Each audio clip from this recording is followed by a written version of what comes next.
Humillaos pues bajo la poderosa mano de Dios para que Él os exalte cuando fuere tiempo. Yo creo que esa palabra de humillación es un poquito dura y difícil, ¿verdad? Porque hoy en día a nadie le gusta humillarse, ¿verdad? Yo no me humillo ante nadie, decimos, ¿verdad? Donde sea que andemos, yo no me humillo ante nadie, ¿verdad? Y yo creo que es un contraste. Si usted no es capaz de humillarse, yo creo que usted está sentado en el lugar equivocado. No debe estar acá en la iglesia, saber dónde debería de estar. Porque la palabra nos manda a humillarnos, amén.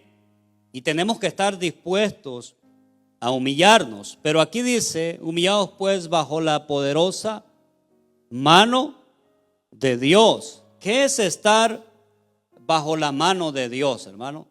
Quizás aquí todos nos consideremos que estamos bajo la mano de Dios o dentro de la mano de Dios.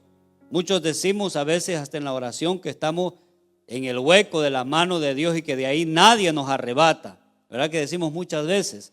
Yo sé que si vamos uno por aquí decimos, hermano, usted está en la mano de Dios. Por supuesto, hermano, estoy en la mano de Dios. Pero ¿qué es estar en la mano de Dios? No es porque usted lleva una vida de oración o porque usted está aquí. Muchas veces puede estar acá y no necesariamente tiene que estar dentro de la mano de Dios. Quizás está lejos de la mano de Dios, ¿verdad? Pero podemos decir y jactarnos y decir, estamos en la mano de Dios. Pero quiero decirle que estar en la mano de Dios es estar bajo la voluntad de Dios. Eso es estar en las manos de Dios. Yo quiero leer unos versículos. Si quiere puede prestar atención acá para que podamos avanzar. Voy a presentar unos versículos para que usted los analice. De hecho, la Escritura habla bastantísimo acerca de la mano de Dios, pero no voy a extenderme en ese sentido porque el tema es la humillación. Pero quiero explicar el contexto para que todos puedan entender. A esto se le llama antropomorfismo, cuando se usa partes del cuerpo humano para ilustrar algo, un atributo quizás de Dios. Por ejemplo, la mano de Dios. No es que Dios tiene 5 dedos y tiene una mano. Esto es para ilustrar algo, ¿verdad? Porque Dios es espíritu, ¿verdad? Dios no tiene nuestro mismo cuerpo físico. Él es espíritu. Y cuando la palabra en Génesis dice que Dios nos hizo conforme a su imagen y semejanza, no quiere decir que Dios exactamente es así como nosotros somos. Imagínense, hermanos, Dios es inmenso, ¿verdad? Entonces, cuando se refiere a la mano de Dios, no se está refiriendo a una mano así, ¿verdad? Para que no piense de esa manera. Pero miren, aquí para entender dice, humillaos pues bajo la mano de Dios. Pero ¿cuál es esa mano? Es la voluntad de Dios. Y yo quiero leer unos versos en el libro de Esdras, capítulo 7. Y quiero que miren, quiero que vayan conmigo en cada verso que leo, amén. Esdras 7:6 dice, este Esdras subió de Babilonia, era escriba diligente en la ley de Moisés, que Jehová Dios de Israel había dado, y le concedió el rey todo lo que pidió, porque la mano de Jehová su Dios estaba sobre él. Voy a ir despacio para que miren qué bonita es la palabra del Señor. Antecede a esto que dice que la mano de Jehová, su Dios, estaba sobre él. Mire, era escriba diligente ¿en qué? En la ley de Moisés. Preste atención. Que Jehová Dios de Israel había dado. Y concedió el rey todo lo que pidió, porque la mano de Dios o la mano de Jehová su Dios estaba sobre Esdras. Solamente en el libro de Esdras, el verso 9, ahí en el mismo capítulo, porque el día primero del primer mes fue el principio de la partida de Babilonia, y al primero del mes quinto llegó a Jerusalén, estando con él, ¿qué dice? La buena mano de Dios. Mira, estamos en Esdras nada más. Estando la buena mano de Dios. Ahora bien, ahí mismo en Esdras 7:28, e inclinó hacia mí su misericordia delante del rey y de sus consejeros y de todos los príncipes poderosos del rey, y yo, fortalecido, ¿por qué? Por la mano de mi Dios sobre mí, reuní a los principales de Israel para que subiesen conmigo. Esto solo estoy hablando de Esdras. Si ponemos a leer todos los versículos que hablan de la mano de Dios, hermano, es impresionante. Ahora en el capítulo 8, verso 18, y nos trajeron según la que buena mano de Dios sobre nosotros, un varón entendido de los hijos de Maeli, hijo de Leví, hijo de Israel, a Serebías, con sus hijos y sus hermanos 18. Amén. Y seguimos leyendo el mismo Esdras 8:22, porque tuve vergüenza de pedir al rey tropa y gente de a caballo, porque nos defendiesen del enemigo en el camino, porque habían hablado al rey diciendo, la mano de nuestro Dios es para bien sobre todos los que le buscan, mas su poder y su furor contra todos los que le abandonan. Ahí mismo en el 8:31, y partimos del río Ahava el 12 del mes primero para ir a Jerusalén. Y en este versículo hay algo curioso, porque habla de dos manos y dice, la mano de nuestro Dios estaba sobre nosotros, y dice, y nos libró de la mano del enemigo. Mire que apareció otra mano. ¿A quién le da la mano usted, hermano? ¿En qué manos está usted, hermano? ¿En manos de Dios o en manos del enemigo? Y del acechador en el camino. Pero yo quiero que entienda algo con todos estos versículos, porque lo que quiere estar diciendo aquí la palabra es que la mano, estar bajo la mano de Dios o estar en la mano de Dios es estar en la voluntad de Dios. Y podemos reiterar los versículos y leerlo de esta manera que yo le estoy diciendo. Yo lo voy a leer de esta manera. Y Esdras subió de Babilonia, era escriba diligente en la ley de Moisés, que Jehová Dios de Israel le había dado, y que concedió al rey todo lo que le pidió, porque la voluntad de Jehová su Dios estaba sobre Esdras. La voluntad, estoy cambiando la mano por la voluntad. Porque el día primero del primer mes fue el principio de la partida de Babilonia, y el primero del mes quinto llegó a Jerusalén, estando con él la buena voluntad de Dios. Ok. Él inclinó hacia mí su misericordia delante del rey y sus consejos, y todos los príncipes poderosos del rey, y yo, fortalecidos por la voluntad de mi Dios sobre mí, reuní a los principales de Israel para que subiesen conmigo. Y nos trajeron según la buena voluntad de nuestro Dios sobre nosotros, un varón entendido de los hijos de Mali, hijo de Leví, de los hijos de Israel. Bueno, está igual a leer ese. Y dice, porque tuve vergüenza de pedir al rey tropa y gente de a caballo, porque nos defendiesen del enemigo en el camino, porque habíamos hablado al rey diciendo, la voluntad de nuestro Dios es para bien sobre todos los que le buscan. Amén. Me está siguiendo, ¿verdad? Mas su poder y su furor contra todos los que le abandonan. Y partimos del río Ahava el 12 del mes primero para ir a Jerusalén, y la voluntad de nuestro Dios estaba sobre nosotros, y nos libró de la voluntad del enemigo. Cambié todos estos versículos ahora por la voluntad. Ahora, ¿qué es estar bajo la voluntad de Dios? No es tan sencillo estar bajo la mano de Dios, ¿verdad? No es decir, Señor, yo estoy en tu mano, y si el Señor dice, sí, está, hijo, estás en mis manos. No, estar en las manos de Dios significa estar en la voluntad de Dios.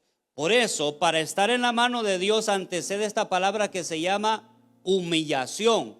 Humillaos pues bajo la poderosa mano de Dios, ¿verdad?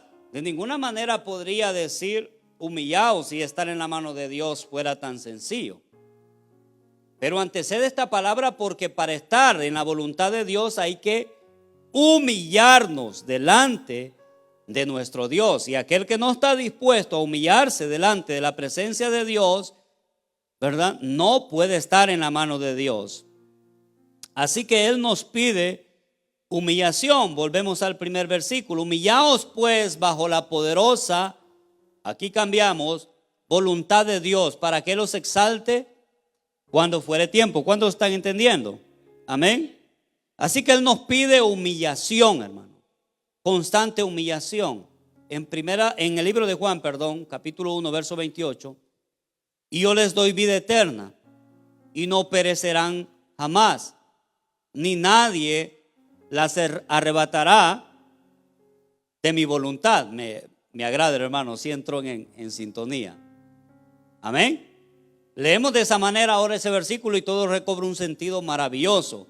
Y les doy vida eterna y no perecerán jamás, ni nadie las arrebatará de mi voluntad. Mi Padre que me las dio es mayor que todos y nadie las puede arrebatar de la voluntad de mi Padre. Amén. ¿Cuántos están bajo la voluntad de nuestro Dios? Amén. Para estar en esa voluntad hay que quebrantarse, humillarse. Y esta es la parte que no es fácil. Esta es la parte difícil, ¿verdad? Así que hoy vamos a salir convencidos si estamos o no bajo la mano de Dios o estamos en la mano de Dios. ¿A quiénes les gustaría estar bajo la mano de Dios? Imagínense, el que está en la voluntad de Dios, ¿quién puede hacerle algo, hermano? ¿Quién puede hacerle frente a alguien que esté en la mano poderosa de Dios? Nadie. Amén. Pero si no está en la mano de Dios, es vulnerable para que el enemigo pueda hacer cualquier cosa en la vida de esa persona. Leemos un texto muy importante, no se preocupen, voy a ir rápido, vamos a explicar esto rápido. En Gálatas capítulo 2, esto es Pablo. Con Cristo estoy juntamente crucificado, y ya no vivo yo, mas vive Cristo en mí. Y lo que ahora vivo en la carne, lo vivo en la fe del Hijo de Dios, el cual me amó y se entregó a sí mismo por mí. Pablo estaba en la mano de Dios. ¿Por qué? Porque él se humilló. Y humillarse, ¿qué es lo que representa? Y humillarse representa despojarnos absolutamente de todo lo que nosotros somos, hermanos, sin dejar nada, ¿verdad?, para nosotros, entregarse por entero al Señor. Y este mensaje puede ser para usted muy evangélico o muy radical o muy religioso, pero es que la palabra no me da margen para darle otra noticia. Con Dios es todo o es nada, hermano. Con Dios no funciona nada a medias. O es frío o es caliente, porque los tibios Él los vomita de su boca, ¿verdad? Así que de la manera que usted puede estar bajo la mano de Dios es que usted esté humillado. Y esa humillación se da cuando usted se despoja de lo que usted es. Se despoja absolutamente de todo lo que usted es. ¿Para qué? Para que Cristo viva en usted y decida por usted. Amén. Yo creo que es bastante claro. Amén.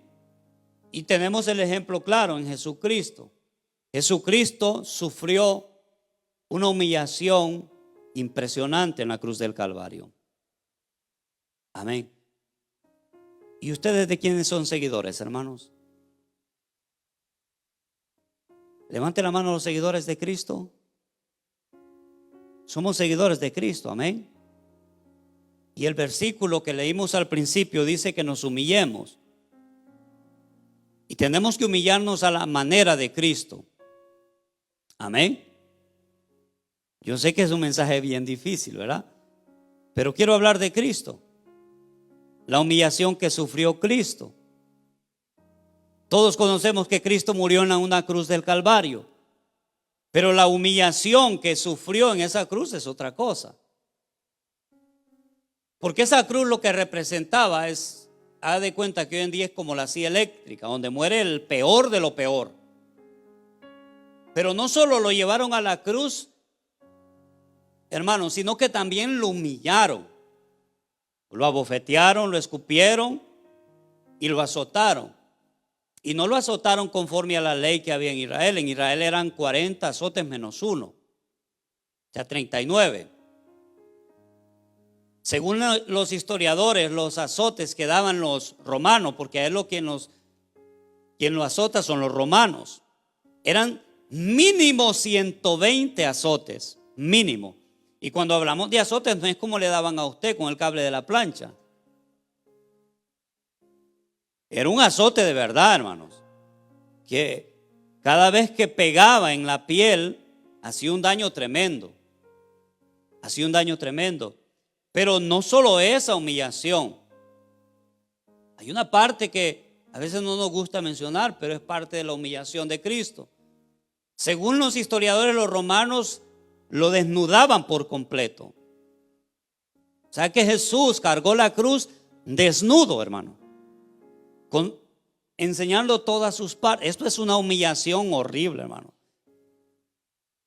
Y lo colgaron en una cruz del Calvario, humillándolo delante de todos los ojos que estaban ahí. ¿Cuántos son seguidores de Cristo? No, yo no me humillo ahí en el trabajo. Mi jefe quiere ponerme a hacer algo, pero yo hago lo que yo quiero. No, ahí en la iglesia el pastor, pero conmigo que no se meta. No, en mi casa mis padres y todo, pero yo les juego la vuelta a mis papás. Hablar de humillación, hermano, es hablar de obediencia, ¿o no? Hablar de humillación es hablar de obediencia. Amén. No puede haber humillación porque usted no puede humillarse de gusto. Usted se humilla en honor a la obediencia. Porque Cristo no fue ahí porque dijo, bueno, yo quiero estar ahí en la cruz. No, Él fue porque obedeció a su Padre. Amén. Y quien nos está pidiendo a nosotros la humillación es nuestro Dios. Es nuestro Padre, no es nadie más. No es el pastor, hermano, de la iglesia. Es la palabra de Dios que nos dice que nos humillemos bajo la poderosa mano de Dios. Amén. ¿Sí? Mire lo que dice este versículo.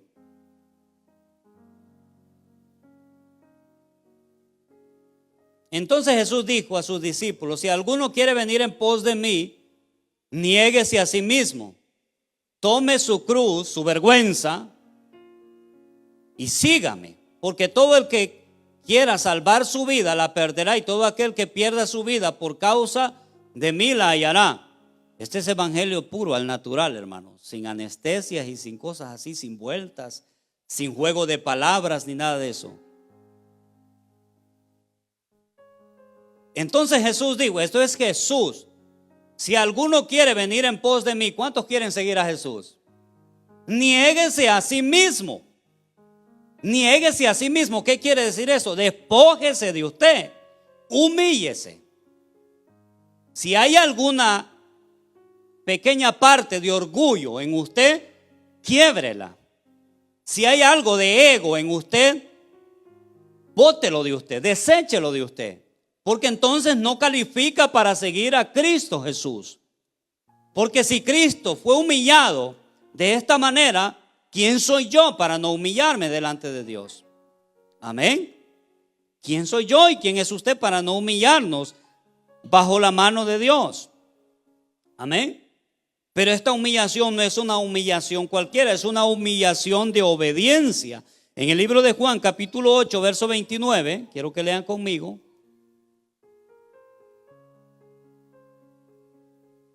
Juan capítulo 8, verso 29, dice la palabra: porque el que me envió conmigo está y no me ha dejado solo, el Padre, porque yo hago siempre lo que a Él le agrada. Esto es Jesucristo hablando. Dice, yo hago siempre lo que a Él le agrada. Y humillarnos es hacer siempre lo que a Dios le agrada. Porque cuando usted hace lo que usted quiere, no se está humillando. Está haciendo lo que usted quiere. Y Dios quiere que nosotros hagamos lo que Dios quiere que hagamos, no lo que nosotros queremos hacer. Amén. No sé si me doy a entender. Y para que quede más claro, en Mateo 26, 39, leamos este. Yo creo que va a despejar un poco más. Mateo 26, 39.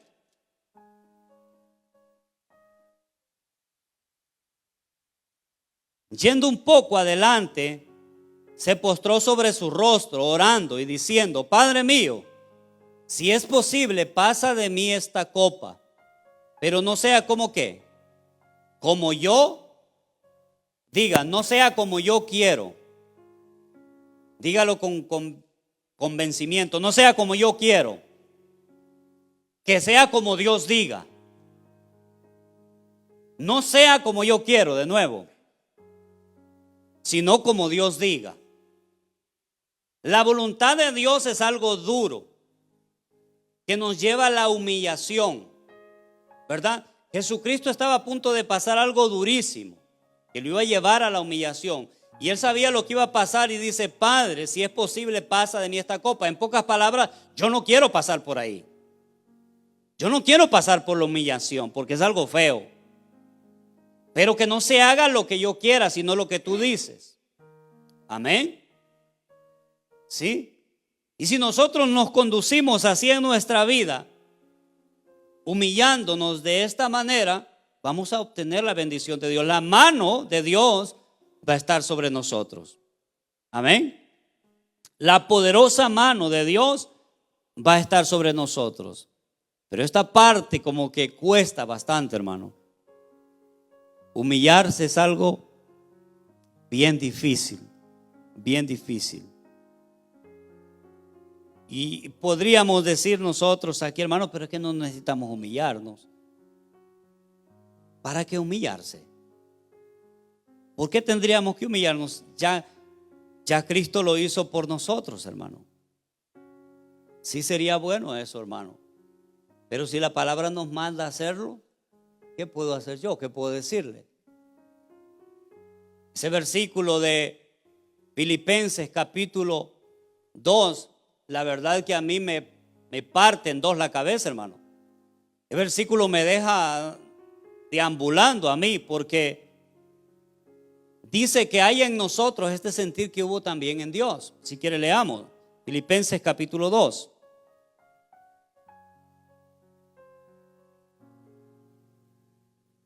Capítulo 2, verso 5. Yo lo leo si quiere. Miren lo que dice la palabra de Dios. Y si usted tiene una Reina Valera, dice ahí antes de 2 que él dice: humillación y exaltación de Cristo. Dice, ¿sí o no? Amén. Dice, por tanto, vamos a leer desde el 1. Por tanto, si hay alguna consolación en Cristo, si algún consuelo de amor, si alguna comunión del Espíritu, si algún afecto entrañable, si alguna misericordia, completad mi gozo sintiendo lo mismo, teniendo el mismo amor, unánime, sintiendo una misma cosa. Nada hagáis por contienda o por vanagloria, antes bien con humildad, estimando a cada uno de los demás como a superiores a él mismo, no mirando a cada uno por lo suyo propio, sino cada cual también por lo de los otros. Y luego estos versículos que a mí me llenan siempre que los leo. Haya pues en vosotros este sentir que hubo también en Cristo Jesús. Amén. Haya pues en vosotros este sentir que hubo también en Cristo Jesús, el cual siendo en forma de Dios no estimó el ser igual a Dios como cosa que aferrarse, sino que se despojó. Diga conmigo, se despojó de sí mismo. Y esta es la parte que tenemos que hacer nosotros: despojarnos de nosotros mismos. Y esta es la parte que más le cuesta al creyente, o más nos cuesta. Amén. Sino que se despojó de sí mismo, tomando forma de ¿qué? Siervo, sirviente. No estamos hablando de una persona común, estamos hablando del Rey de Reyes, del dueño de todas las cosas. Fue el que tomó forma de siervo. Amén. hecho semejante a los hombres y estando en la condición de hombre, se humilló a sí mismo, haciéndose, ¿qué dice? Obediente. Diga conmigo, obediente. Amén. La obediencia hasta la muerte y muerte de cruz, por lo cual Dios también lo exaltó hasta lo sumo y le dio un nombre que es sobre todo nombre. Esta es una promesa maravillosa, dice el 9, por lo cual también Dios lo que Dios lo exaltó. ¿Qué dice este versículo aquí? Humillaos pues bajo la poderosa mano de Dios para que el que ¿estamos acá, hermano, o no? Amén.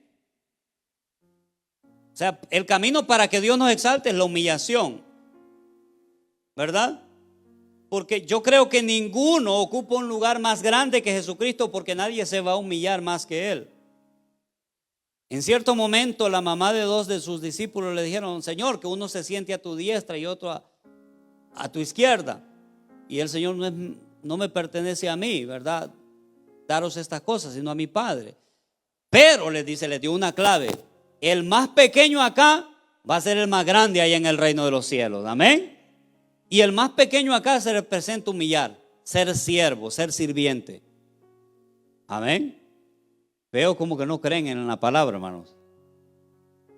Como que los mensajes motivacionales a veces son un poco mejores, ¿verdad?, que la realidad, ¿verdad? Bienvenidos al Evangelio.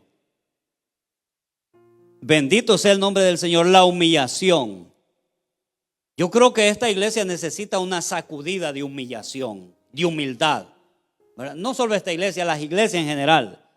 Porque ahora los hermanos parece que es una pasarela, hermano. Modelaje lleno de orgullo y de soberbia y de altivez de espíritu. Y una cosa del diablo, hermano, que se ha metido en la iglesia.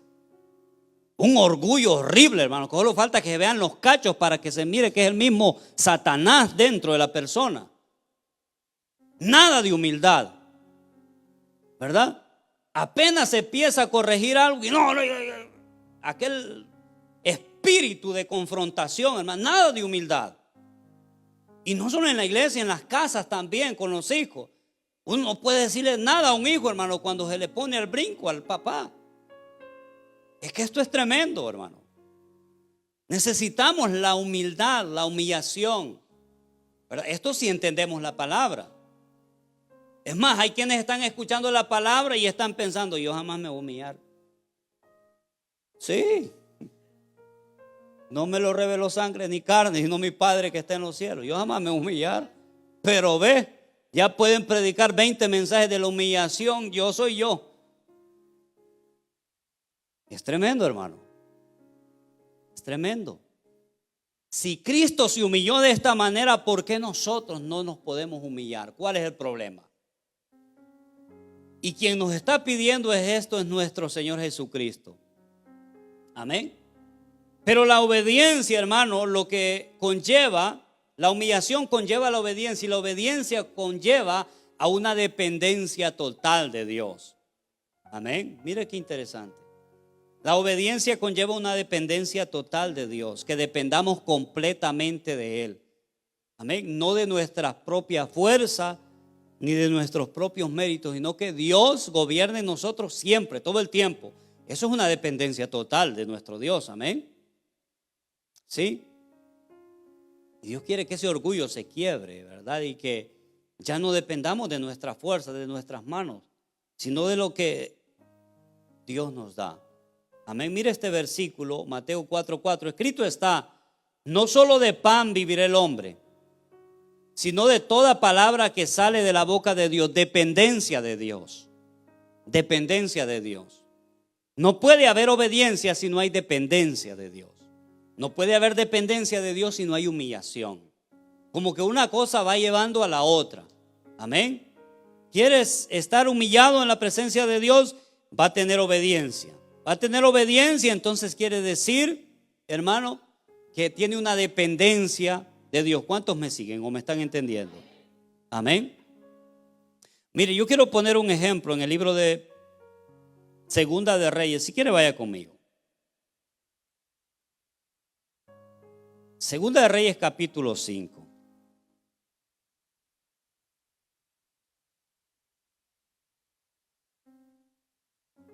Ya vamos a terminar, no se preocupe. 3 de la tarde, no pasa nada.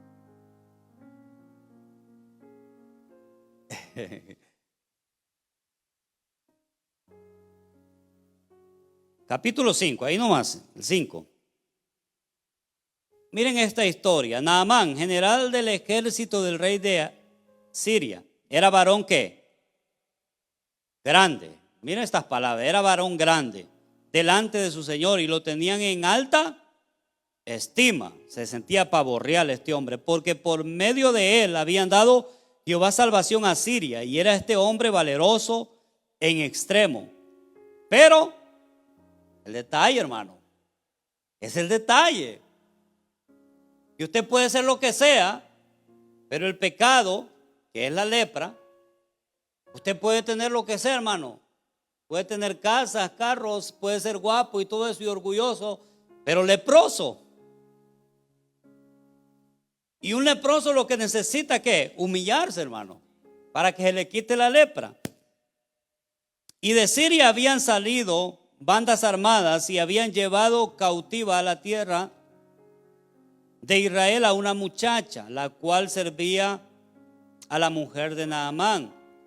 O sea, una sirviente que pertenecía al pueblo de Israel estaba ahí en la casa de Naamán. Esta dijo a su señora: si rogase mi señor el profeta que está en Samaria, él lo sanaría de su lepra. Y entrando Naamán a su señor le relató diciendo, o sea, al rey, así ha dicho una muchacha que es de la tierra de Israel. Y dijo el rey de Siria: anda y ve, y yo enviaré cartas al rey de Israel. Y salió pues él llevando consigo 10 talentos de plata y 6,000 piezas de oro y 10,000 mudas de vestido, tomando también cartas para el rey de Israel. Bueno, vamos a saltar al 8. Fue Naamán a Israel, ¿verdad? Cuando Eliseo, el varón de Dios, oyó que el rey de Israel había rasgado sus vestidos, envió a decir al rey: ¿por qué has rasgado tus vestidos? Venga ahora a mí y sabrá que hay profeta en Israel. Y vino Naamán con sus caballos y sus carros y se paró delante de la puerta de la casa de Eliseo. Entonces Eliseo le envió un mensajero diciendo: ve y lávate 7 veces en el Jordán, y tu carne se restaurará y serás limpio. Y Naamán, ¿qué pasó? Se enfadó, diciendo: he aquí, yo decía para mí, saldrá y luego, estando en pie, invocará el nombre de Jehová su Dios y alzará su mano y tocará el lugar y sanará la lepra. Y Habana y Fatar, ríos de Damasco, ¿no son mejores que todas estas aguas de Israel? Si me lavare en ellos, ¿no seré también limpio? Y se volvió y se fue, ¿qué? Enojado. Esto es lo que hace una persona orgullosa, que no se quiere humillar, porque era un hombre que lo tenía, ustedes lo vieron al principio, lo tenían en alta estima. Pues él se creía la gran cosa, hermano. Pero es que el problema es que aunque se creía la gran cosa, era un hombre leproso. Y ese es el problema que pasa con todo ser humano. Llámese quien se llame, llámese Donald Trump, el príncipe de España, quien sea. Tenemos el mismo problema que llama lepra. Y todos, para ser sanos de esa lepra, necesitamos humillarnos. Amén, necesitamos humillarnos. Amén. Y este hombre, como era grande, ¿verdad?, se enojó porque el profeta ni siquiera salió, hermano, ni siquiera, sino que mandó un mensajero. Es como que alguien venga a buscarme y diga: va, dile que se vaya a sumergir al Jordán allá. Ni salió el profeta. Entonces esto ofendió en el orgullo de este hombre. Dijo: yo, general de Siria, vencedor, capitán de las regiones de mi rey de Siria, y me manda, y todavía no me manda un río limpio, sino un río sucio. Se fue enojado, hermano. Lo que hace el orgullo, hermano, es que te aparta del perdón, te aparta de la sanidad, te aparta de la voluntad de Dios. El orgullo te aparta de todo lo que conlleva la mano de Dios sobre ti. Vale que habían dos hombres que eran humildes ahí en medio. Y dijeron, Señor, pero ¿qué cuesta? Ahí te sanas. Que probar. Humíllate, hombre. ¿Qué cuesta? Solo es humillarte un poquito. Y dice que fue y se zambulló 7 veces en el Jordán. Y dice que su piel no solo se restauró, sino que se puso como la de un niño, hermano. Impecable la piel. Esto es lo que hace y esto es lo que pasa cuando uno se humilla delante de la mano de Dios. Somos limpios, hermano. Somos emblanquecidos, hermano, cuando nos humillamos. Y este pueblo, estoy refiriendo ahora a esta iglesia, necesita humillarse bajo la poderosa mano de Dios para ser limpios, hermano. Depender completamente de esa voluntad de Dios, no de su propia voluntad. Porque en su propia voluntad usted va a decir siempre, yo no voy a ceder, yo no lo voy a hacer. En su propia voluntad usted jamás va a querer. Por eso necesita estar bajo la voluntad de Dios, porque Dios le dice lo contrario. Una de las cosas, y no me da vergüenza decirlo porque no tengo un matrimonio perfecto, que ha sostenido mi matrimonio es esa palabra que el Señor me dice que tengo que amar a mi esposa como Él amó a la iglesia. Si no fuese por esa palabra que me humilla, ya días hubiera volado yo. No me digan que usted es fuerte y que usted no, no, hermano. Es por obediencia que uno se sostiene en la voluntad de Dios. Amén. O a la mujer que esté sujeta a su esposo. ¿Cuántas quieren estar sujetas? No, pero hablen de su yo. Ninguna quiere estar sujeta. Y si dice que sí, es mentirosa y hace mentirosa la palabra, porque en la palabra dice, en el libro de Génesis, que ella se va a querer enseñorear del hombre. O sea, no acepta sujeción. Pero claro, estando en la voluntad de Dios, lo hacemos, hermano. Lo hacemos. Amén. Entonces, por eso, hermano, es que necesitamos humillarnos. Sin humillación no hay obediencia. Sin obediencia no hay perdón, no hay limpieza de pecados. Amén. ¿Verdad que es claro, hermanos? Sí. Necesitamos humillarnos. ¿Qué pasa cuando dos personas se llevan mal entre sí? ¿Qué es lo que tienen que hacer ambas partes? Pero ¿verdad que no es fácil, hermano? Tener que llamarle o tener que ir ahí no es fácil. ¿Por qué? Porque sabe que es una humillación. Pero dentro de sí, de la persona, sabe que es lo correcto. Que esa es la voluntad de Dios, que no nos llevemos mal con ninguna persona. Pero que tiene que haber humillación. Amén, tiene que haber humillación. Imagínense, hermanos, por un segundo si Cristo hubiera dicho, no, yo rey de reyes, ir a una cruz. No. Y evangélicos. Y de Reinel. En mi camión. No. Si hubiera dicho Cristo eso, hermano, nosotros estuviéramos fritos. Siguiéramos muertos en delitos y pecados. Estuviéramos sin luz y sin esperanza, lejos de Cristo, lejos de Dios. Amén. Pero Dios quiere que tengamos una dependencia total de Él. Y quiero terminar, hermanos, con este pasaje. Romanos capítulo 12, verso 1. Dice, así que, hermanos, os ruego por la misericordia de Dios. Bueno, voy a leer otro después de este, para no ser mentiroso. Y quizás otro después. Nada. Así que, hermanos, os ruego por la misericordia de Dios que presentéis ¿qué? Vuestros cuerpos ¿en qué?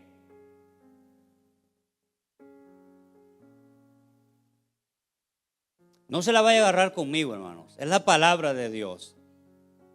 Porque obedecer a Dios no es fácil. Dice aquí, así que, hermanos, os ruego por la misericordia de Dios que presentéis vuestros cuerpos en sacrificio vivo, santo, agradable ¿a quién? A Dios, que es vuestro culto racional. No os conforméis a este siglo, sino transformaos por medio de la renovación de vuestro entendimiento, para que comprobéis cuál sea la mano de Dios agradable y perfecta. ¿Sí notaron que cambié la voluntad por mano, verdad? ¿Quieren estar en la mano de Dios, hermanos? ¿En la voluntad de Dios? Pues pongan sus cuerpos en sacrificio vivo. No os conforméis a este siglo, sino transformaos por medio de la renovación de vuestro entendimiento, para que comprobéis cuál sea la buena voluntad de Dios, agradable y perfecta. Esta es la voluntad de Dios. Ahora vuelvo a preguntar, ¿cuántos están en la voluntad de Dios? Que traducido en otras palabras, ¿cuántos están en la mano de Dios? Amén. Así lo espera la patria. Primera de Pedro, capítulo 5, y ahora sí con ese vamos a cerrar.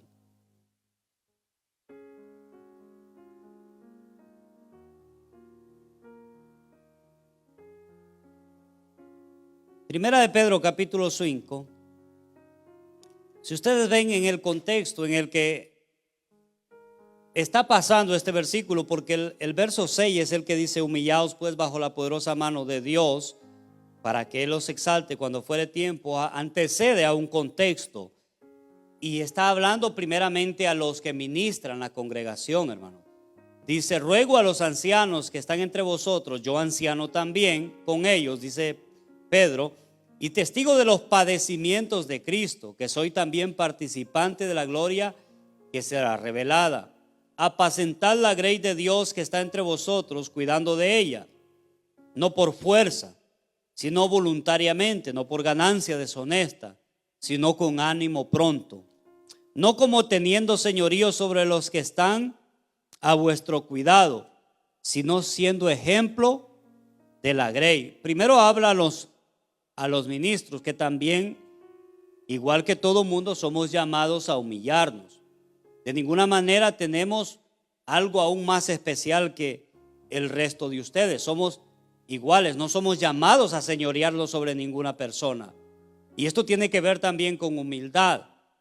Porque hoy en la iglesia, porque es pastor, bueno, pues el pastor y tiene que hacer lo que el pastor diga. Tráeme agua, tráeme esto y tráeme lo otro. Y no, la gente corre, hermano, como que si fueran esclavos del pastor, porque el pastor abusa de la autoridad, ¿verdad? Y yo creo que la gente está cansada de este abuso de los pastores. Por eso la gente hoy en día no quiere ir a la iglesia, hermano, porque los pastores, en vez de ser siervos, tienen a todo mundo de siervos. Y ellos no han entendido el mensaje, el llamado de Dios, porque Dios nos llamó, pero es a servir, no a que te sirvan. Mi trabajo aquí, hermano, es a servirlo a usted, no que usted me ande sirviendo a mí. Amén. ¿Sí? ¿Me doy a entender? Por eso habla así, y dice el verso 4: y cuando padezca el príncipe de los pastores, vosotros recibiréis la corona incorruptible de gloria. Igualmente, jóvenes, estad sujetos a los ancianos, todos sumisos unos a otros, revestidos de ¿qué? De humildad, porque Dios resiste a los soberbios y da gracia a los humildes. Lo que Dios quiere es que vivamos en una total armonía. Y para vivir en esa total armonía tiene que haber humildad en ambas partes, o en todas las partes. Amén. Tiene que haber obediencia. Si no, no se puede vivir de esa manera.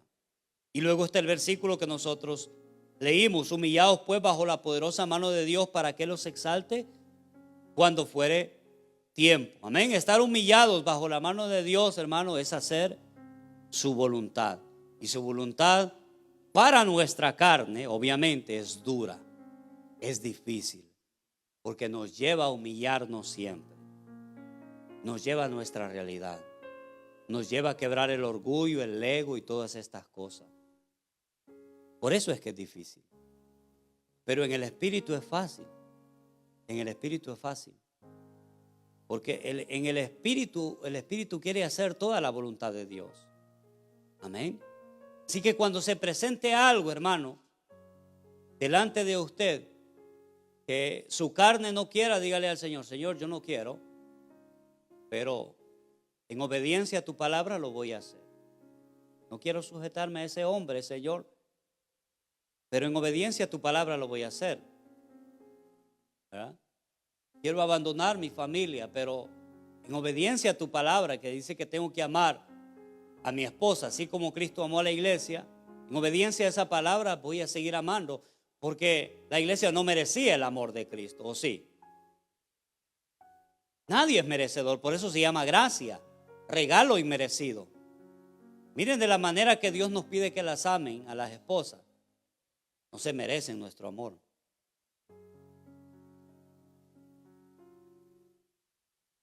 Pero hay que amarlas.